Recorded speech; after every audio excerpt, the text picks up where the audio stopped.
What's going on, everybody? This is your boy King Germ, one half of Pod and Saved Our Marriage. Each and every Friday, Queen Germ and myself drop an episode to show the people how Pod and Saved Our Marriage. Now, we're not like most married couples. Most of the time we disagree, but that's the beauty of the show. So, when you get through listening to Sparrows on the Review, come give us a listen. Each and every Friday on any DSP, go look for Pod and Saved Our Marriage. I am JR. And I am Stacy. This is Sparrows Under Review. Why are we doing that? I was just trying something new to see what was going on. Now, everybody, let me be honest with you real quick here. And this is something crazy. Now, I don't know if Stacy's going to agree with this statement, but I'm going to make this statement. Probably not. She might not agree with it. You know, my opinion is my opinion, just like everybody's got their own ass. Right. I think it's a good reminder to start that right now. Remember, everything that we talk about on this show is our opinion, and our opinion only. We do not represent any of these movies, people, actors, actresses, or any part of the film that we discuss. If you don't like our opinion, you are more than welcome to turn it off or argue back with us. Send us a message, tell us what you don't like. We don't care. We like that interaction.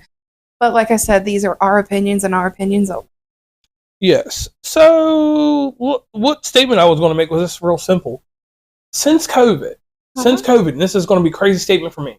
Since COVID, I want to say that this has been the best summer for movies. Right. I also feel like that it's kind of like the welcome back summer for anybody within the film industry. Yeah, and I want to say, like, we had some reboots, we had some new things, we've had some sour movies. Yeah. We've had some movies we haven't seen yet that are still out there, and we have movies that we have seen go to streaming that are still in movie theaters. Right. So that's a crazy conundrum there.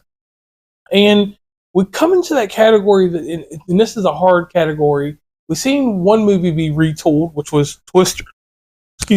Twisters, we've seen that retooled into a new fashionable story, which I still consider Twisters to be the best movie this summer. Yes, it is. And I think it was one of those movies that either you like it or you don't like it, but try not to 100% compare it to the first one. Right. You have to treat them as different movies. And, like, to my knowledge, there's no tying them together except for Oklahoma. And Dorothy. Yeah. And so you got to take that into remembrance. Like, I've seen a few people like, oh, it's all right, but it wasn't the first one.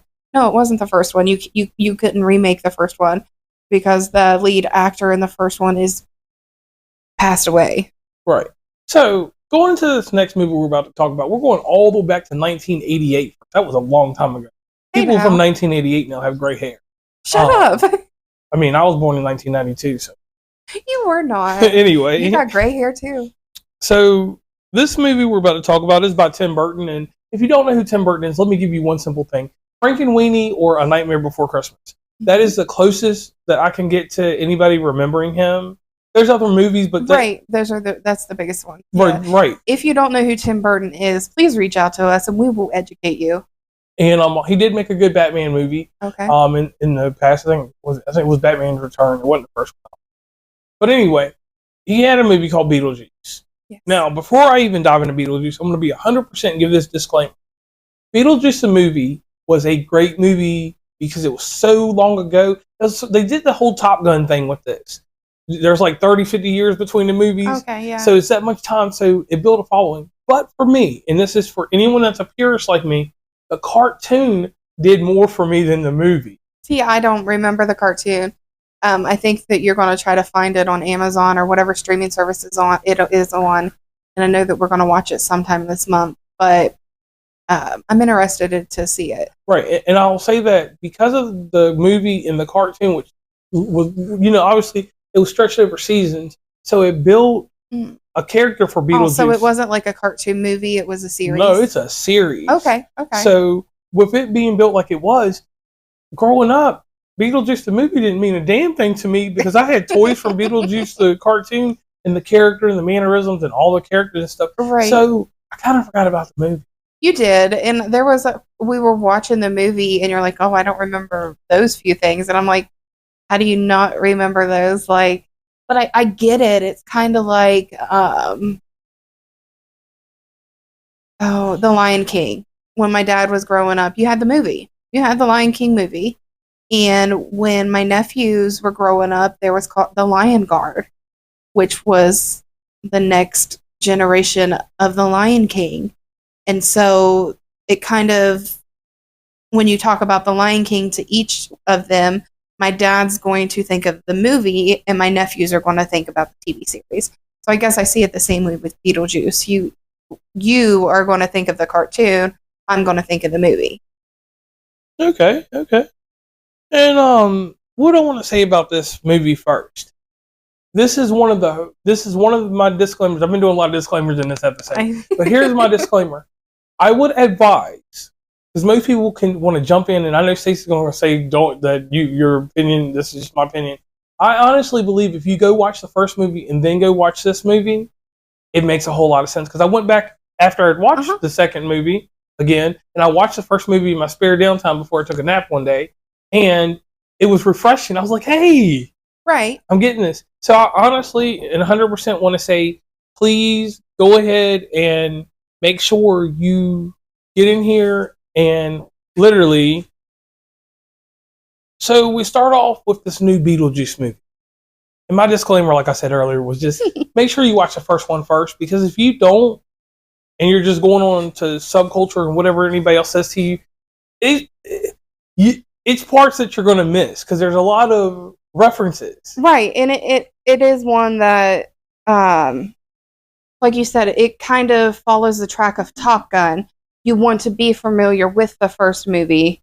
It's like Twisters. It doesn't matter that you've never seen the first one. If you go watch the second one, it's fine. But like you said, Beetlejuice, you don't have to watch the first one, but you're going to miss out on some small parts and some, I guess, throwback jokes, some slick stuff, some innuendos, if I want to say it that way.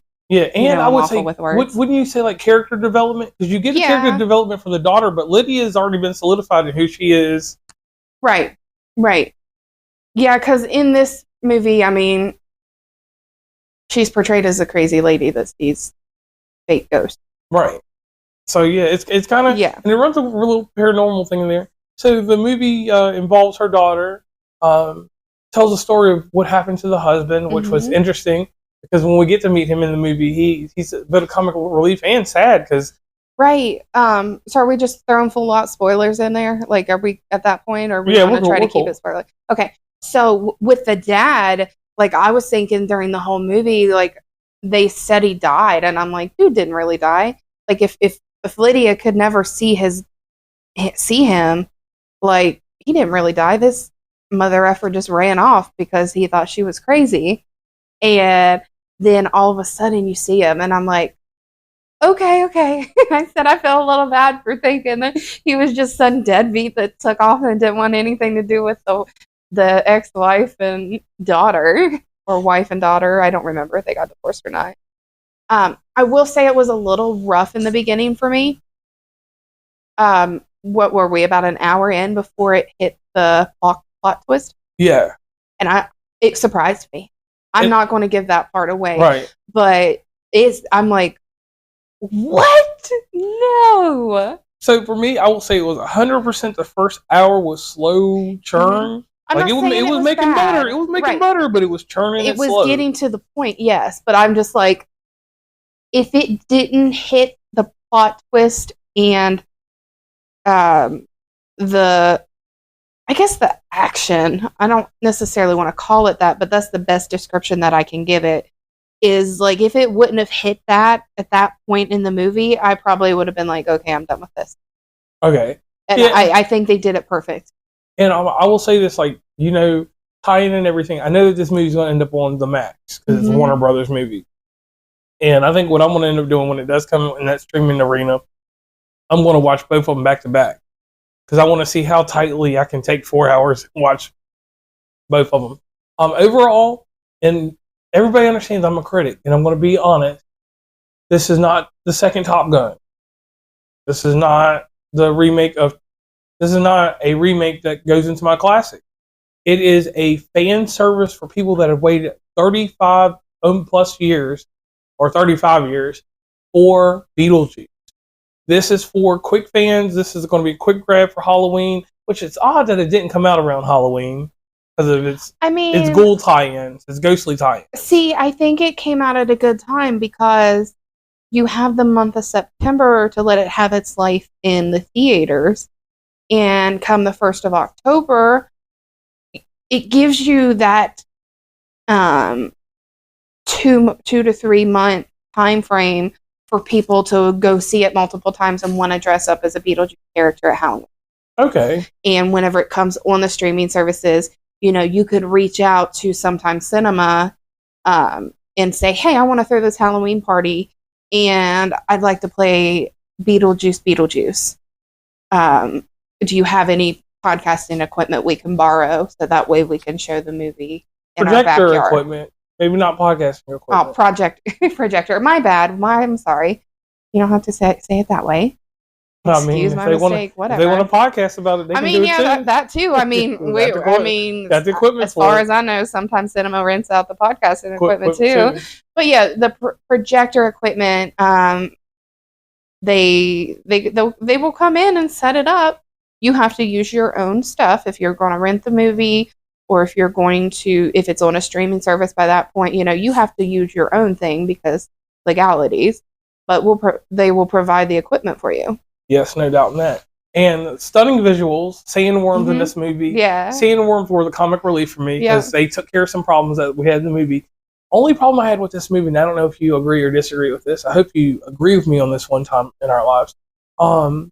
The villain, the female villain for Beetlejuice, her story just was kind of... It was kind of like she was just thrown in there for some extra comedy. Right, just to make the movie a little bit longer. Just to kill off that small-headed dude, whatever his name was. Bob, yeah. Why did I call him Barry? Shout out to Barry Preston, my homie. But killed off Bob. Like, damn, why you gotta kill Bob off? He was like the best character. Right. He was like this best assistant manager. Because I'm going to have to rewatch the first one again and the second one.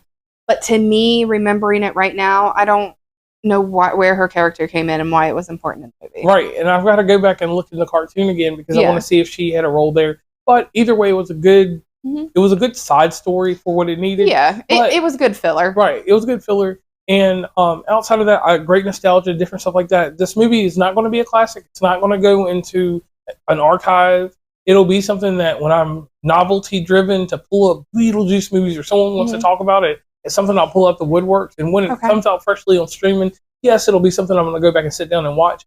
But just like the original Beetlejuice, it'll be something that ultimately goes into Tim Burton's catalog and Michael Keaton of Batman fame and other movies. Okay. It'll go into their catalog and Winona Ryder, into her catalog, and I'll leave it there. It's not going to be something that's too harsh or anything too crazy. And is the redhead lady in that movie, is that the same woman from Home Alone?